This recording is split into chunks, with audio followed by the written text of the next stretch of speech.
Hello, you guys. Welcome back to Lily Reads.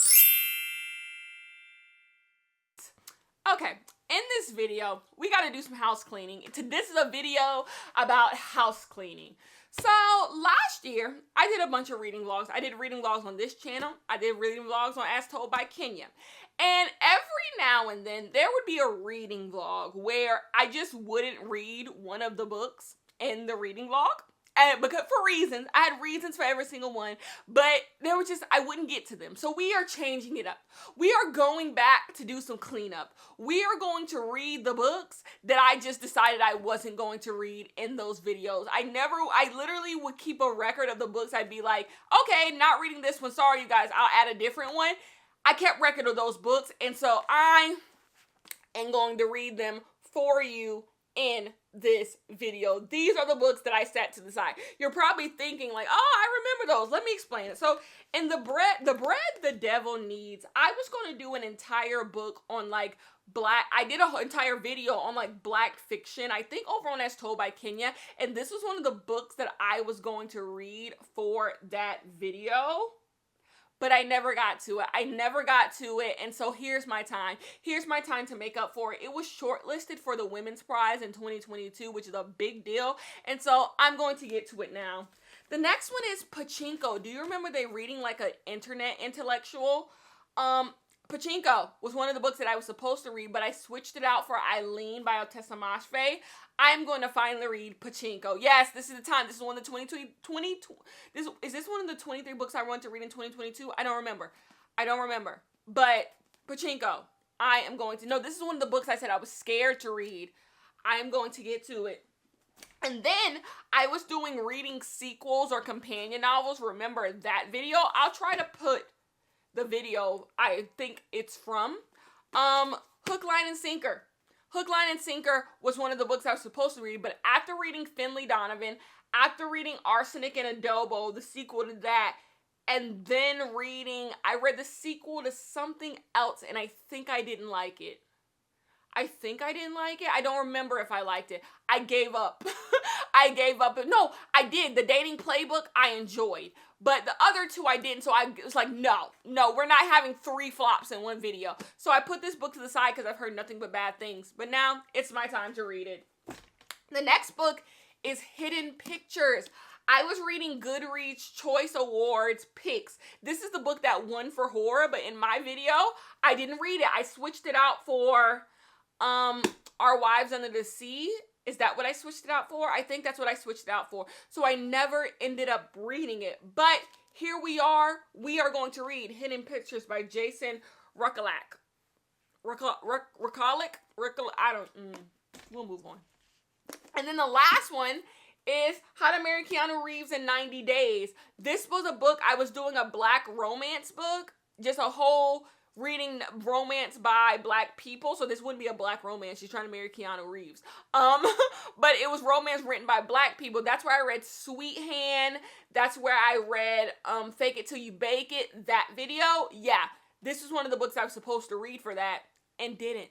So here's my time. Here's my time to get to that. So yes, we are going to be reading books I didn't get to last year. Books I didn't get read. I don't know what this is going to be titled. You know what it's titled, but I don't. And we're going to start with Hidden Pictures. We're going to start with Hidden Pictures because this is the one that has most upset me because it won the horror category and I never read it. So we're going to get to it and we're going to get to it now, okay? We're starting the video with this. Okay.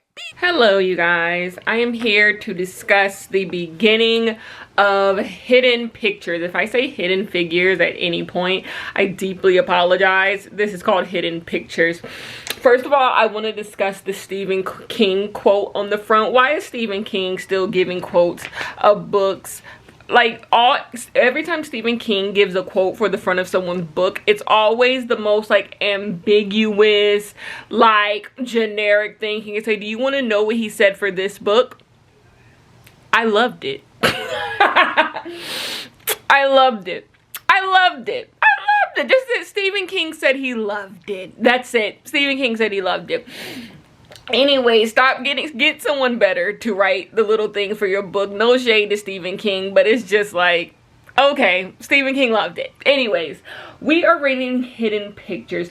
This book is nothing like what I thought it would be. Why did I think this book was like a road trip book taking place at like a motel? Like, I don't know where I got that idea from, but this book is nothing like that. In this book, we are following a recovering drug addict who is looking for a job.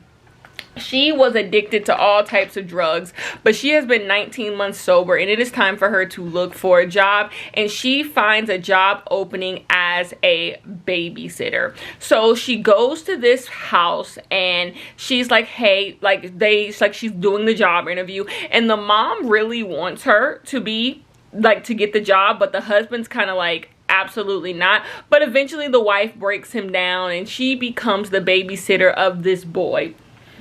This boy likes to draw pictures. I will show you the bizarre pictures that this boy is drawing. Let me show you. Well, they start off cute. They start off as perfect. I'm going to show you how the pictures start off. The pictures start off perfectly wholesome. They're perfectly wholesome stuff, what you expect a kindergartner to draw. And then, rather quickly, if you will, let me find some more pictures, y'all. Let me find this boy pictures. He starts drawing things that look like this. In this picture, it is a girl with some hands wrapped around her neck. So he starts drawing these pictures about these girls, and he keeps saying that his friend who likes to hide under his bed is the one telling him to draw these pictures.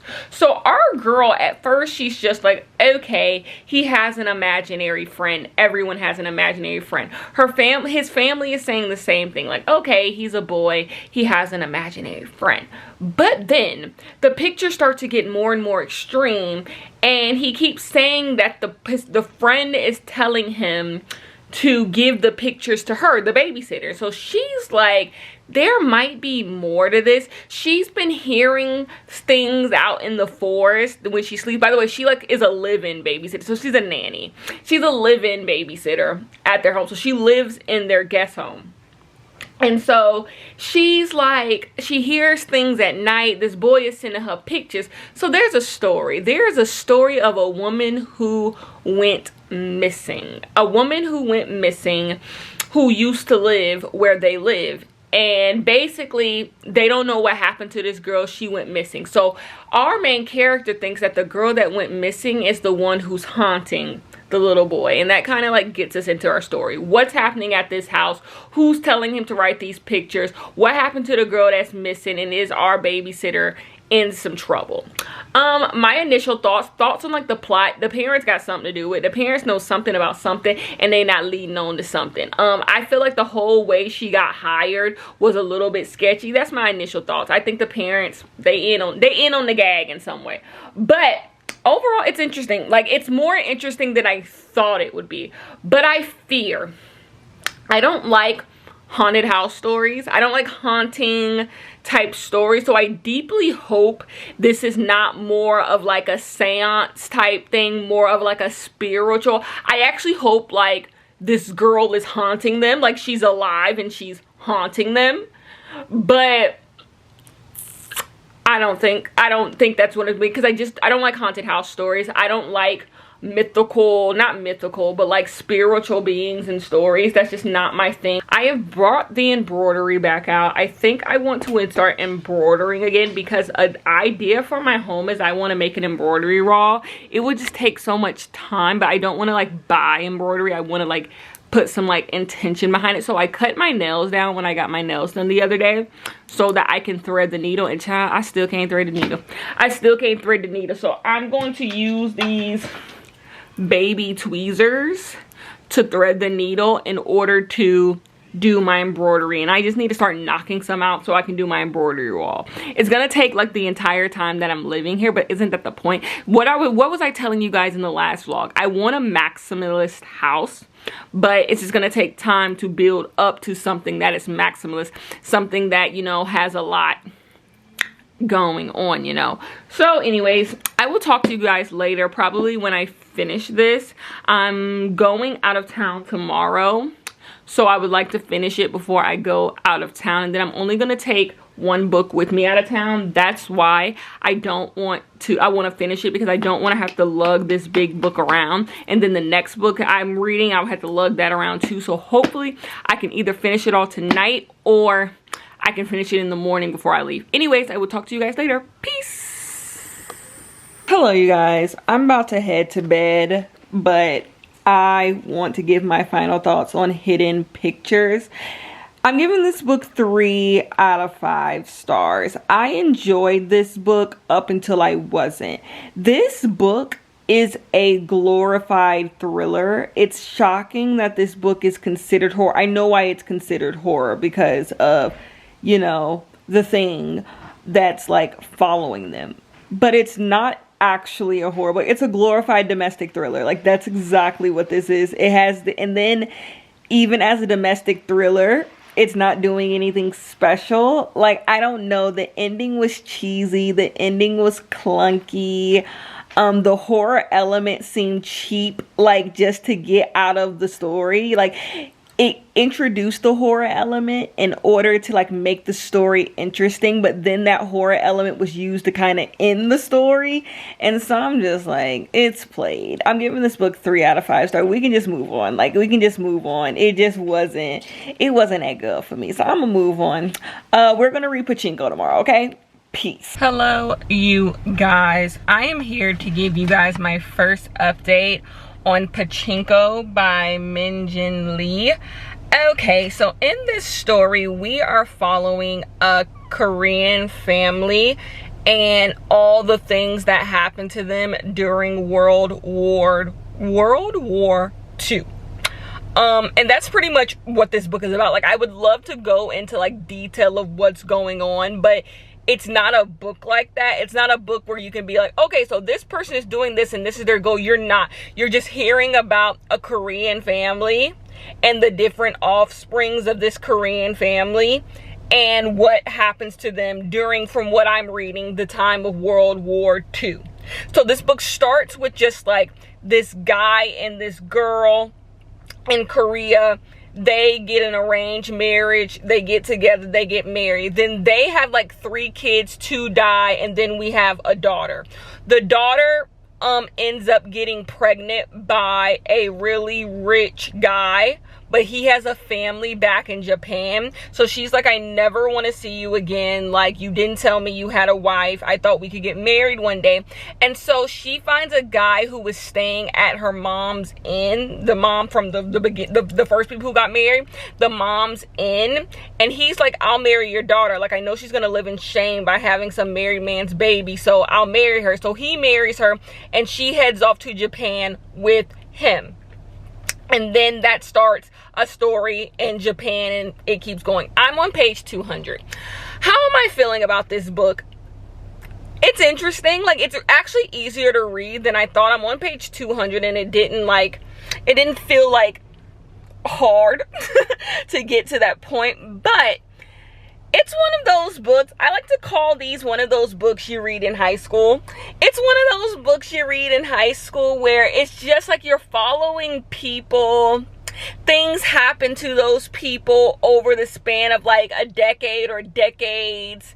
And then, you know, there's some big message at the end. Like, either you like them or you don't. Either you like these types of stories or you don't. And because I've read so many of them, everything that happens in most of these stories are like predictable in a way. Like, the things that happen to certain characters are the things that usually happens. The people who come back in the story are the people who usually come back. Like, I feel like in these type of stories, there's there's always certain players on the board in all of these types of stories. There's the two friends who become really close. There's the husband and, you know, the sketchy marriage. There's the past lover. There's the kids who, you know, just want to try their best to make it in the world. It's the well-intending parents from the past who, you know, just didn't have the tools to be great parents. Like, every one of these types of books have the same exact type characters, all representing the same exact thing. So it's hard to just be excited reading a book like this, because everything happens as you expect them to happen until it doesn't, until like the book takes a turn you don't expect. So what makes a book like this good is how interested you are in the characters. And sometimes I find myself being interested in them, sometimes I don't. I'm off and on. This book is really not riveting, that's giving it too much. This book is really interesting at times, boring in others.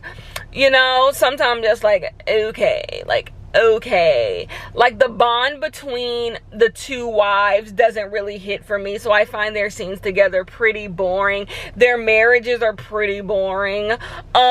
It's not hitting the way I need it to hit. But I will say I had no reason being afraid of it the way I was afraid of it. I thought this book would be a whole lot more dense, a whole lot more confusing. It's not that confusing. It's not confusing at all, honestly. It being being in World War II, Korea and Japan makes it like also easier to like grasp the time and what's going on. So it's just not that hard, you know? Anyways, I will talk to you guys when I finish or when I do something for the vlog. Who knows? Okay, peace. Hello, you guys. I am almost done with Pachinko, and I want to say something about this book. This book is very aware of the type of book that it is, and therefore something about this book feels disingenuous. Not the writing or the writer, no, just the story doesn't feel real. Like, this book knows that it's writing this type of book, this book that takes place in a historical setting with one family who constantly deals with tragedy and have ill fate, and we move on to the next generation. Like, I've read books like this, as I said in the prior clip, and this book is doing exactly what those books do. And you just, everything, I just got out of the shower, that's why my lips are crazy looking. Oh my God, stay with me. Everything about this book just seems convenient because it's trying to tell this story of this like unlucky family, you know, how this family just constantly runs into issues and troubles and how everything connects to each other. And it's trying to just tell this like story, this wise tale, if you will, but it doesn't feel real. These characters don't feel real when things happen to them, because every character has to reach some sort of like, not tragic end, but eventful end. You're like, sure, sure. Like, of course, this is how their story ends. And, you know, they say something philosophical and like every single beat in this book is the beat you expect for this to happen. So with the two sons, something happens to one son, another son becomes really, really rich. Then we follow the foolish son of one of the sons. And then, you know, the grandmother, everything. This person loses their wife. Like, everything just feels so like, yeah, that's pretty much what's supposed to happen at this time. And so it's hard to be interested, and it's hard for this book not to be boring, because it doesn't seem like it's straying away from the formula that it's already set for a book like this. You know, it's not straying away from this, like, and I wouldn't call, you guys know how I love intergenerational, like, trauma type stories. That's not what I would call this book. The Vanishing Half is intergenerational trauma. Black Cake, Call Baby, those types of books are intergenerational trauma. Memphis, this type of book is more like family tree. You're not following just one line of people. You're following a robust family tree, and it's different. The scope is a whole lot bigger than what I usually enjoy. So yes, it could be considered that, but these types of books, and if you've read these types of books, you know what I'm saying. The scope is way bigger, and you're following these people for a way longer amount of time. We've been following this family for over 50 years. The scope is way bigger, and the people you're following are way bigger. And it's, yeah, most of the stories I enjoy, like, if you're following them for a long time, you skip like 30 years into the future. That's why you're following. So like, think Vanishing Half, like, you see them as children and then you skip way into the future, you know. So that's the only reason why you would be following them for a long time. But this book, you're like really following them, you know. And it's just so predictable that it's boring. Or not predictable, it's just so contrived that it's boring, you know. It's just like, oh, okay, yeah, move on to the next thing. And then the second half of this book is also like not interesting as the first half is. The characters aren't as interesting as the first half characters. So I'm explaining myself before I finish it and come back with my rating, okay? That's what I'm doing. Anyways, peace. I'll talk to you later. Hey, you guys. I'm here to give you guys my final updates on Pachinko. I'm giving this book 3 out of 5 stars. It just wasn't for me. I have no problem reading a long, drawn-out story, but this book just never really hit home for me. It just never really affected me in any way. I never cared deeply about any of the characters. The best part of this book is the first half of this book, and the second half is honestly just boring. The second half is honestly just boring. What you expect to happen to the characters happens to the characters, and not saying, like, you expect terrible things to happen to characters and terrible things happen to the character. That's what I mean. You can't predict exactly what's going to happen to them, but you expect something bad is going to happen to certain characters, and they do.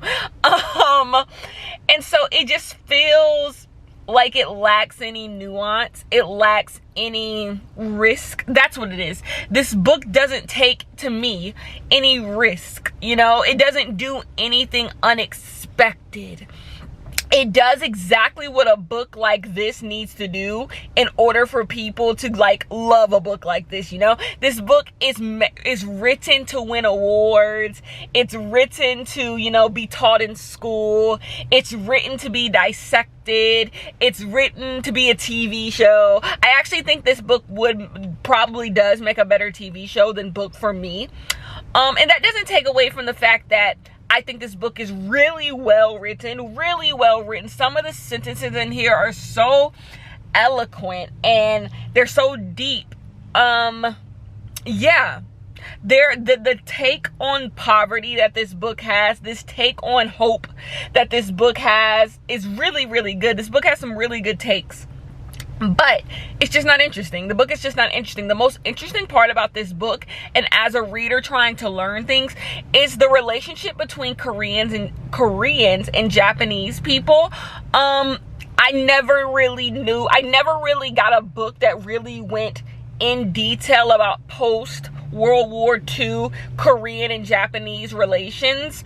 And I thought this book was really interesting. I learned a lot of things about two cultures that I never knew about. And I thought that was really interesting. And I think this book did a really good job at explaining those two things and making you as the reader understand these two dynamics. So I really did think that was interesting. but it just wasn't for me. It was just really unfortunate. I do think one day maybe when I'm bored, I would watch the TV show. The problem with that is that this is a TV show that could run for a really long time, because there's so many characters and you're following so many years. And so, like, because I already know what happens to each character, do I really want to sit through a TV show that could have seasons? I don't know. But not for me. Yeah, 3 out of 5 stars. Oh, this vlog is not starting well. This vlog is not starting well. Like, whoa. I already forgot that I even read Hidden Pictures. We're gonna move on to The Bread the Devil Needs. I don't have the book with me. The book is back at home. We're gonna move on to that. I believe Hook, Line, and Sinker is gonna be a bummer already, because no one I know likes it. But I do think I have faith in The Bread the Devil Needs, because I just read a book by that same author yesterday in one sitting, home. And so I believe, and I really like that. So I think reading like a full-length novel from them is going to go well. And I think the Keanu Reeves book is going to be a little lighthearted fun. So I'm going to save that for last. So we're going to get into The Bread the Devil Needs. Pachinko was long. It took me 4 days to read Pachinko, and I was like trying. I was like trying to get through it, but it was a long one. It was a long one, especially the second half. Whoa. Anyways, I will see you guys later. Peace. Okay, you guys. Ooh, sorry. Miley Cyrus' new album, the song Island, has been on repeat in my home. I fucking love that song. But anyways, I decided to go book shopping. I don't actually think I'm going to buy anything, but this is my favorite type of book shopping, when I'm not actually looking for anything and I think I'm not gonna buy anything. There's nothing that I actually want to buy full price at a bookstore, but this allows the opportunity for me to like buy something random, like 1 or 2 random things if I see something. You know, I'm not like on like a ooh, I'm not gonna buy anything, but because the only books I have bought this month have been thrifted books. So like I think all this month I've only spent like 27 bucks on books. Right? No, the Amari books. But I just haven't spent that much money on books all year. Like I think all together this year I've only spent like 100 bucks on books. So I'm allowing myself to just look around, and if I see something that I want, I will purchase it, but I don't think I'm gonna find anything. So I'm going book shopping. If I buy something, I'll show you. If I don't, it's a chop. Okay, peace. I also need to show you guys some books that I already purchased from last month. I purchased some books and I need to show you guys what they are. But anyways, I'm about to go in the store, and yeah, if I buy something or if I see something I want to discuss with you guys, I'll come back. But I doubt it. I don't think I'm gonna buy anything. I'm just kind of looking to see what's come out, you know, get a look. Anyways, peace. Hello you guys, I am back. I went into the bookstore, and I don't know if I showed you guys a clip or I'll show a clip right here, I don't know, of me putting one book back and getting another book. There is a reason for that. I went to my library's website and saw that Your Driver is Waiting is available at my library, so I could place a hold for it. And so ain't no reason to buy it. I can get it at the library. And then I looked to see if my May was available at my library, and it was not, so I went with that book instead. But I purchased 2 books. Obviously I showed you guys that I purchased this. I've been seeing this book everywhere. It has one of those covers that I do not enjoy. I do not enjoy the loud, colorful cover. You would think, because this seems like my brand, but I actually don't like this cover. I like when covers give you an insight to what's going to be inside of the book. I'm kind of a purist in that way. I like covers to, you know, have a vibe to them, and this just doesn't sit well with me. But I've been seeing this book everywhere, and so I just feel like there's been a pull for me to get it, so I got it. And then I purchased 100% because of Kayla over at Books and Lala, How Beautiful We Were. There's so many books like this that come out every single year. Not so many, but there's a few, you know, and I read a good chunk of them, or I own a good chunk of them. And so some I just can't just read, like I just can't do it. It's the same thing with like these types of books too. Like I can't read every single one of them. I just don't have the time, and I don't have the space to own every single one of them. And so it takes someone else reading them for me to be like, okay, someone who I respect has read it and enjoyed it, so I can then do it. And that was what this book was. I've heard about this book, but I'm just like, I have so many, not so many books like this book, but the same vibe that, you know, I have so many books that scratch the same itch that this book is probably going to scratch already that I have not read. And so I'm just like, there's no point. There's no point in me picking up this one until someone tells me, girl, go pick this one up. And so I finally picked it up. So like now I have both of these books. Now a job for myself is to read both of these books. I have a goal for myself. If I pay full price for a book, I have to read it in the year that I paid for it. Like I'm no longer letting books that I paid full price for sit on my bookshelf longer than honestly 6 months. Honestly, 6 months is truly like my cutoff for that. So I think I'm just gonna dedicate an entire month. I don't know if I'm gonna dedicate April to it. Maybe May. I'm just gonna dedicate all of that to just read all of the new books that I purchased, like purchased at full price, because there's no point to pay full price for books that you're gonna let sit on your bookshelf for like multiple years, because then you could have just bought it on discount that you're actually gonna read it. So books that I paid full price for, I'm gonna read. So that's what I purchased, and I made an executive decision. Amari and the Night Brothers, I purchased the UK hardcover, so I think I'm going to purchase the American paperbacks. That is what I think I'm going to do. So when Amari and the Great Game goes on paperback, gets published in paperback, I'm going to buy that, and then I'm going to buy the original one in paperback too. That's what I'm going to do. So I'm going to have the UK hardcovers and the American paperbacks. Then I went to Sephora. And bought a little bit of stuff. Y'all, tell me why this girl came up to me and she was like, we do eyebrows here. Like, what are you saying, ma'am? I don't get my eyebrows done. I used to get my eyebrows done religiously, but like, oh, I don't care anymore. Like, I embrace the bushy eyebrow. I embrace the messy eyebrow. I just, you know, I comb it out. I put some eyebrow gel and I call it. Like, I don't know. I'm no longer in that phase of makeup where like, I need my eyebrows cut sharp. Like, that is not me anymore. It was me. In what, 2018, 2017, Kenya is looking like, girl, you used to love a sharp brow. But these days, the bushier the better on my eyebrows. I purchased some stuff. I already own the Huda Beauty concealer. It's my favorite concealer of the moment, but the I'm bringing the light under eye back. Like, you know, the very, very light under eye that the girls used to do. Yeah, I'm bringing that back. I think y'all was nasty and rude telling us dark girls we need to get rid of the light under eye. I'm sorry. It gives like, if done well. Maybe the problem was the blend, but I love a light under eye, so I got a lighter shade in this. So I'm gonna put the shade I already have on, and then on top of that, I'm gonna go in with this. I love this stuff. Girl, I spent $80 at Sephora. Who would have thought? And I used my 10% off with my points. Then I purchased the Laneige. The one everyone likes. Like, I'm gonna be basic in that way. I purchased this one. I already own one. I keep it in my car. I have a theory. When it comes to lip products, if you keep them in your car, it don't count.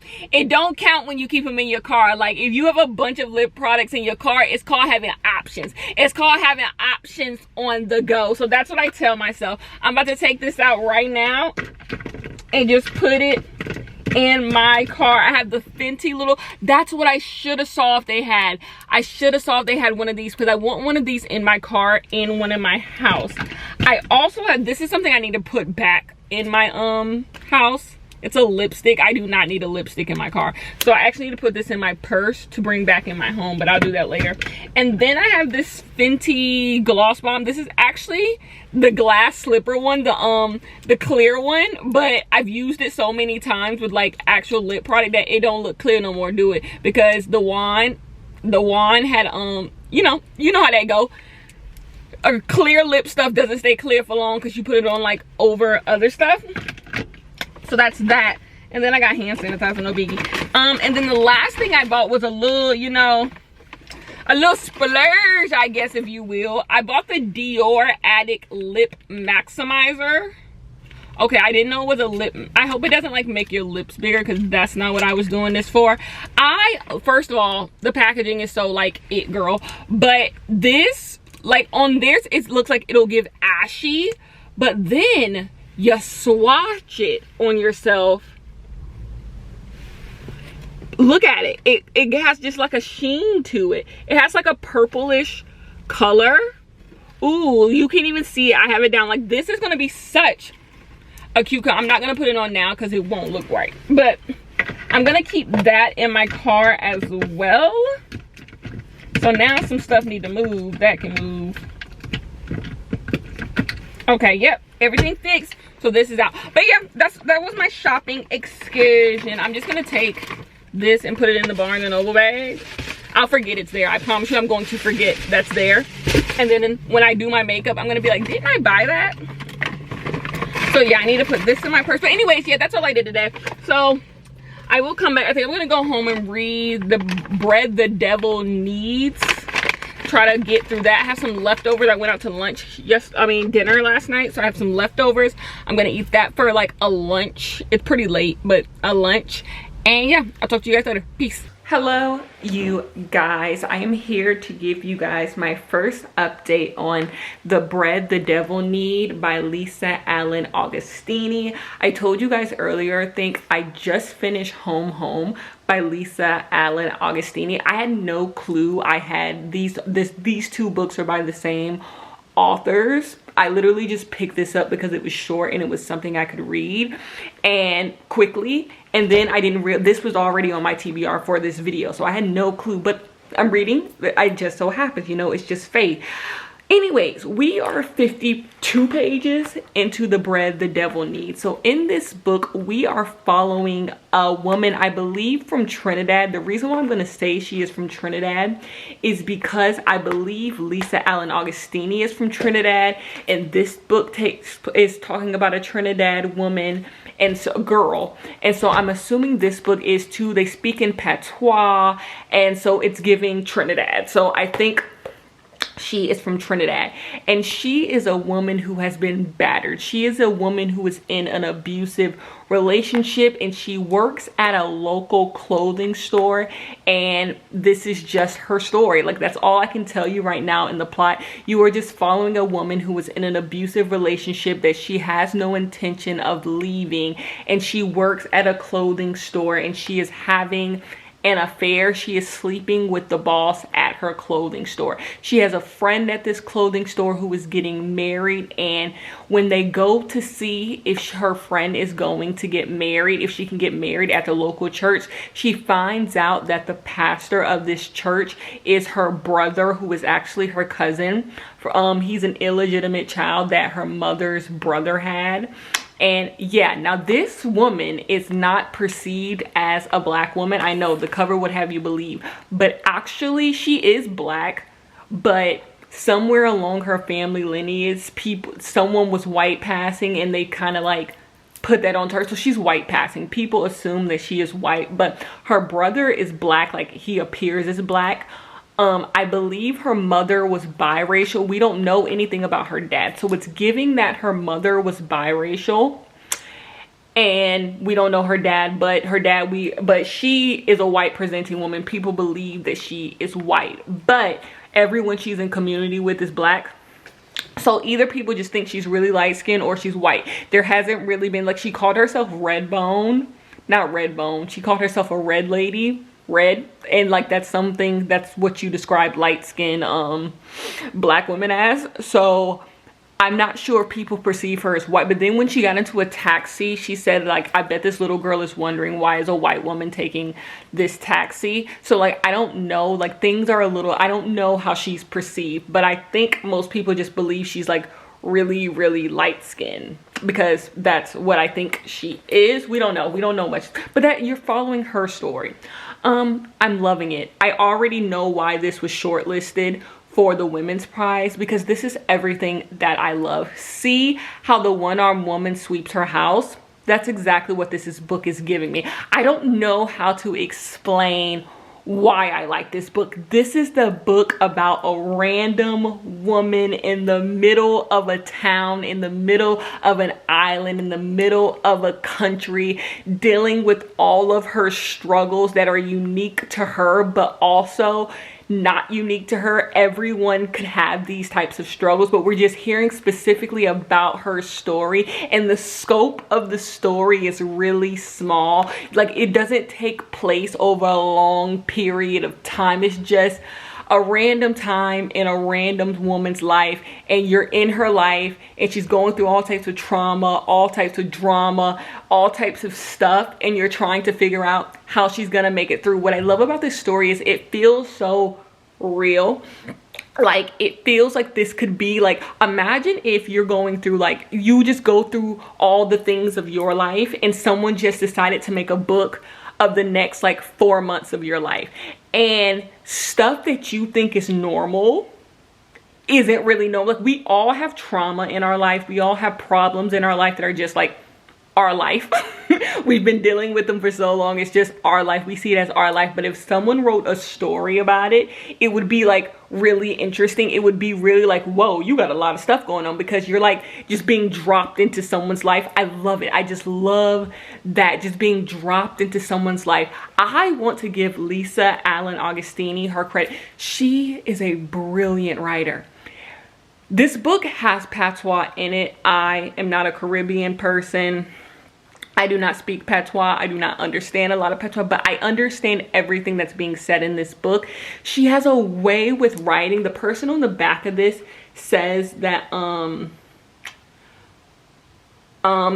gave her a compliment about the way that she writes, and I can't agree more. There is a way that Lisa Allen writes that's just very like, it flows off the tongue, like it flows through your brain. You almost know what the next person is going to say because it's so eloquent. Like, everything it almost feels like a poem that you're reading, the way she writes, and it's just so good. It's so good, and it's so eloquent, and everything is so intentional, and it feels so real. The way they're talking back and forth, these characters feel real. I feel like I've literally been dropped into a person's life.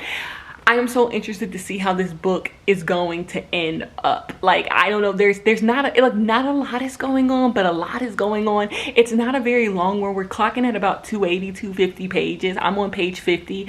I'm loving it. I'm absolutely loving it. We are on favorite book of the year alert. I don't know what to tell you. This is just my type of book. I just love these like ambiguous books, almost, where like you take from it what you need to take from it.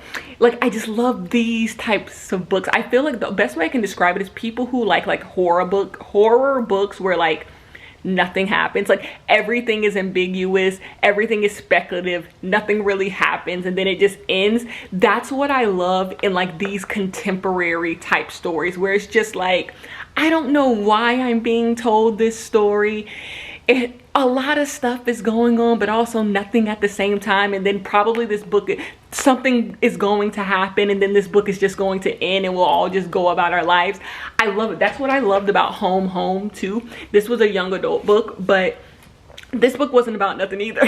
You're just following this girl and one point of her life, and then the book ends. It's just like, okay. And there wasn't even a big like resolution to the book either. It was just like, we're fine for now, you know. Like, I love like fine for now type books, and that's what this is giving. It is, oh, I don't know, it's just a me book. I don't know how, I know how to describe the things that I hate, but when it comes to describing the things I love, I don't know why I love books like this. But this 100% goes right in hand with like Mama Day and Passing, how the one-armed woman sweeps her poor house. I always say porch is house. Like, it just goes in hand with those books that I adore. Just like a woman trying her best. And then there's so much stuff going on with this book. You do have this woman who is white passing, so it seems. She has a mother who we know is black. Her mom is black. What else? No, her grandmother is black. We don't know. And she has a brother. Her uncle is abusive. Her man is abusive. It's a lot going on in this book, but also good. Also so good. Anyways, another thing that somebody says, I'm sorry, I still have to talk about this book, I'm sorry.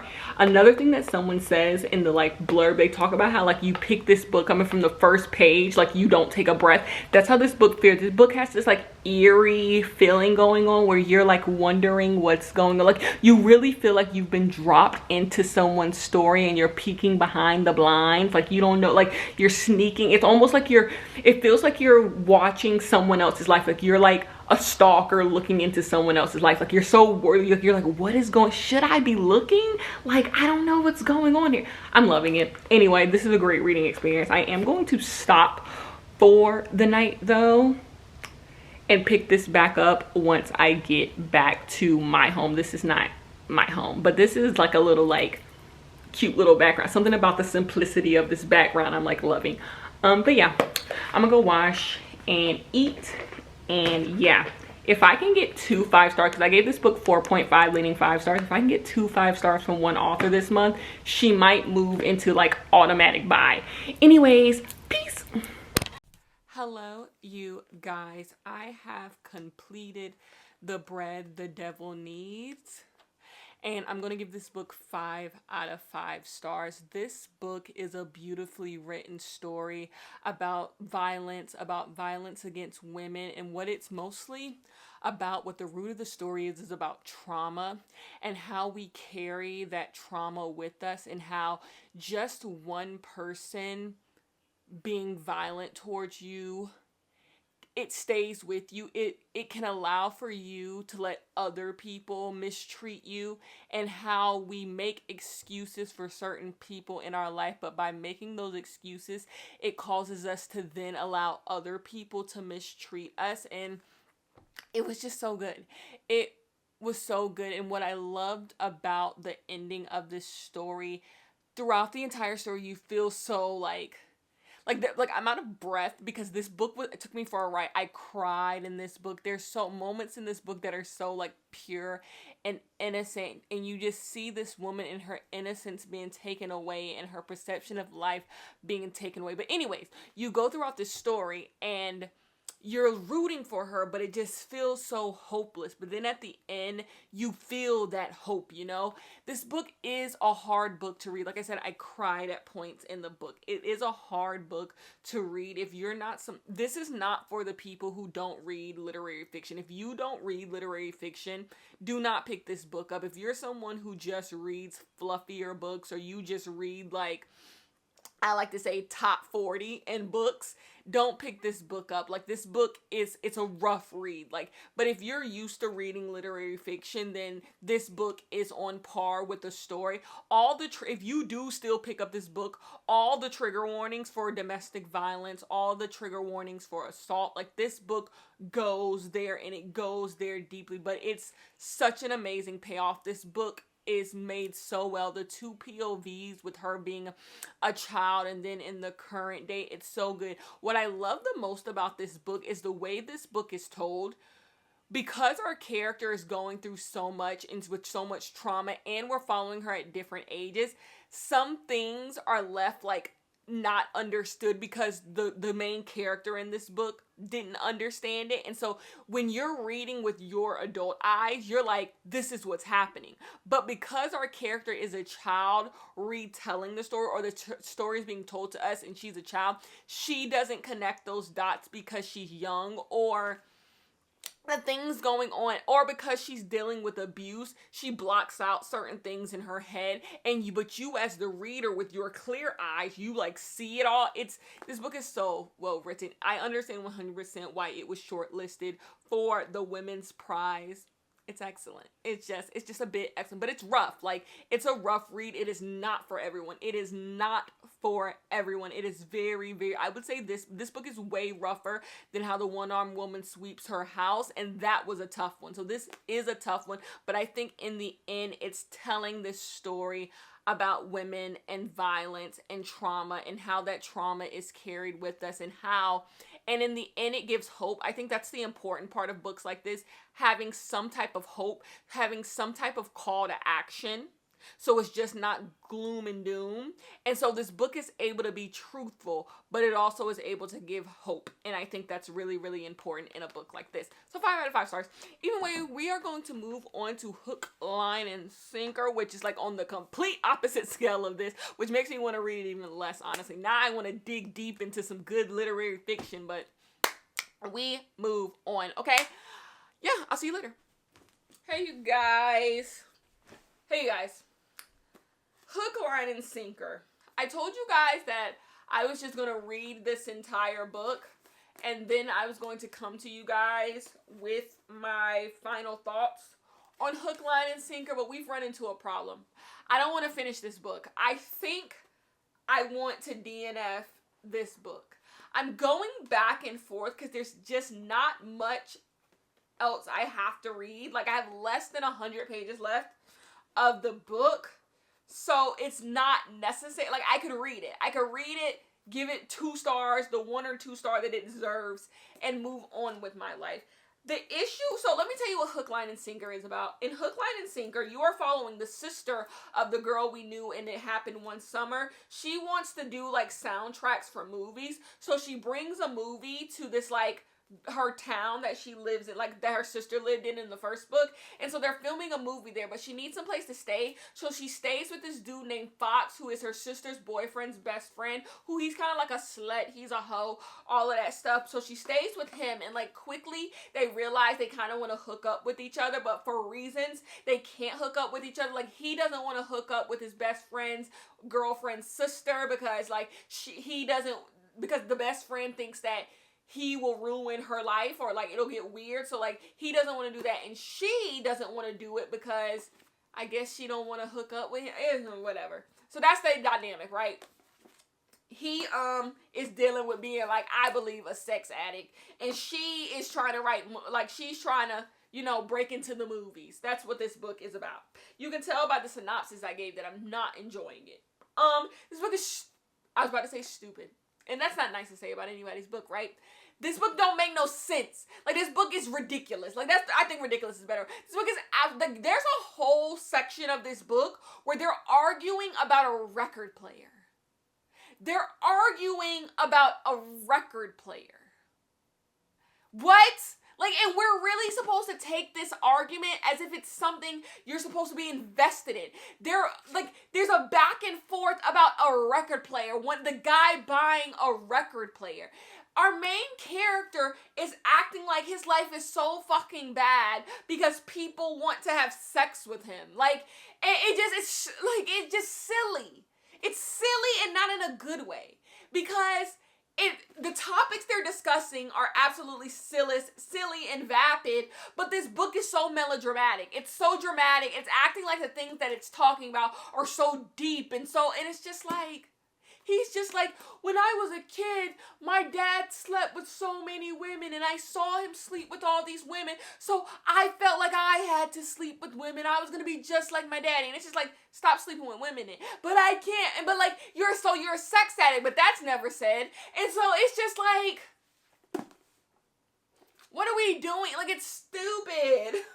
I said it. I'm sorry. Like, no. Yeah, I'm talking about it. I think I'm going to let it go.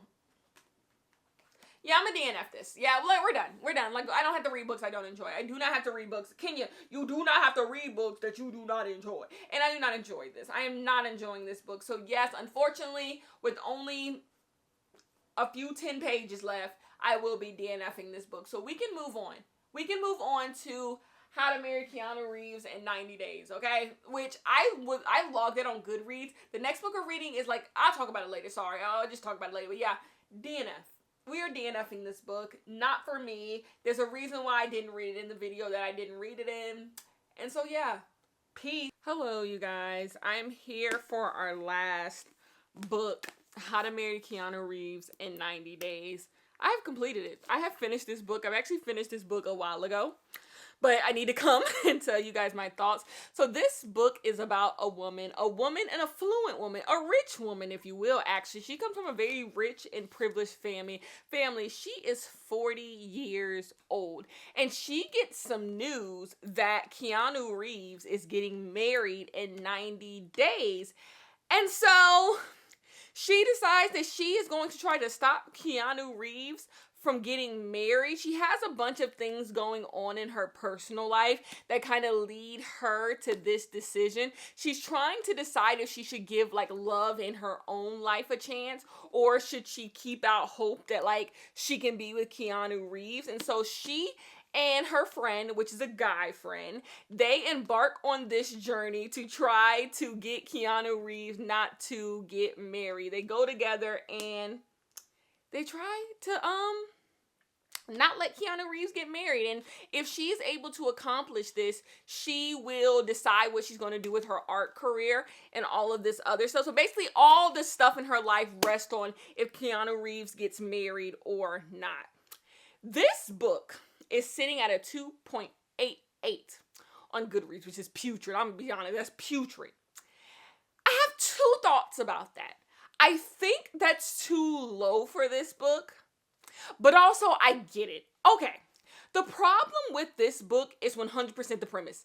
The premise is the issue. The Keanu Reeves of it all. This book is fan fiction, but it's not fan fiction in the way we say like this book is fan fiction. Like it's fan fiction and like they've changed it out for like just to act like it's just regular people. Like it's written like fan fiction. No, this book is like actually Keanu Reeves fan fiction. Like you are like, it feels like you're reading Keanu Reeves fan fiction. And this woman is 40 years old and we're supposed to really believe she believes she can break up Keanu Reeves' marriage.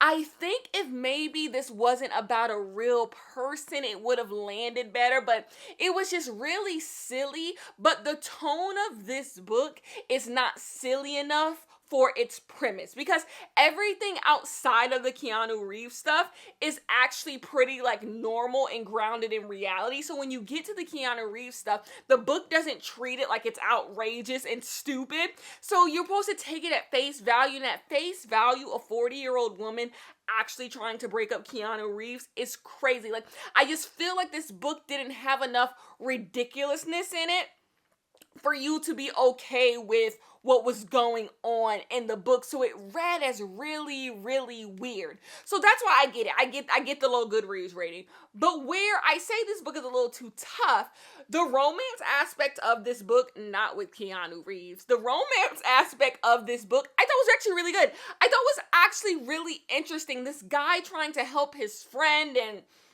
the dual POVs of both of them. I thought they had interesting things going on. I thought these characters were interesting. And I love there was like a threesome, like they're a threesome group of friends. I liked it. So like I'm giving this book 3 stars, leaning 2.5. That's what I think I'm going to give this book. But that is just, I don't know. It's the Keanu Reeves of it all. Like, Chris Evans is in this book. Lisa Bonet is in this book. Like, it's just, it's a little silly. It's a little too silly, and the book doesn't fully embrace the silliness. So you're supposed to take it at face value, and the face value is nuts. The face value is nuts. Anyways, should I wrap up the video now? I'm gonna wrap up the video now. I don't care. I'm wrapping up the video now. We read, what did we read? We read 4 books for this video. We tried to read 4 books for this video. The first book that we read was Hidden Pictures by Jason Ruckalek. I gave this book 3 out of 5 stars. I feel like this book is a glorified domestic thriller. I don't think it has, the only horror element it has is like this speculative element. And I didn't think it was done very well. I thought this book was cheesy. I thought this book was clunky. It was not for me. 3 out of 5 stars. The next book that we read was Pachinko. I didn't get it. It's like if the girls who get it, and the girls who don't. I'm in the number of the girls who don't. I don't get it. I found the last half of this book really boring. I found the way this was written to like it didn't have any stakes to me. I really never cared deeply about any character, like any of the characters. Just like you were reading a story. It's this nice epic, but like when I read an epic, I wanted to feel like it's epic, and this just didn't feel. I don't know. It just didn't take me there. I still have my bookmark in Tessa Bailey. So maybe when I do my end of the month wrap up, I'll go back and revisit Hook, Line, and Sinker. But as of right now, this is a D and F. It was just a little too silly for me. Not even silly. It was just a little too vapid for me. A little too empty. A little too like, what are we doing here? I didn't like either of the characters. I didn't like any of the drama that was happening with either character. So D and F. And last one I just told you about, How to Marry Keanu Reeves. I gave it 3 out of 5 stars. Too silly without embracing the silliness of it all, you know? This could have been a lot of fun, and there was elements of this book that I think are really interesting, but altogether, not. So I am going to honestly be honest. Oh no, oh my gosh. The Bread the Devil's Need. We read 5 books. We tried to read 5 books in this video. Oh my gosh. I gave this book 5 out of 5 stars. I loved it. One of my favorite books of the year so far. The Bread the Devil's Need. It was crazy. It was ridiculous. It was all the trigger warnings, but boy, did it pack that punch that I need a book to pack. I'm sorry. When I say I need books to pack a punch, like I need it to make me feel something. This book made me feel something. So, oh my gosh, all is not lost.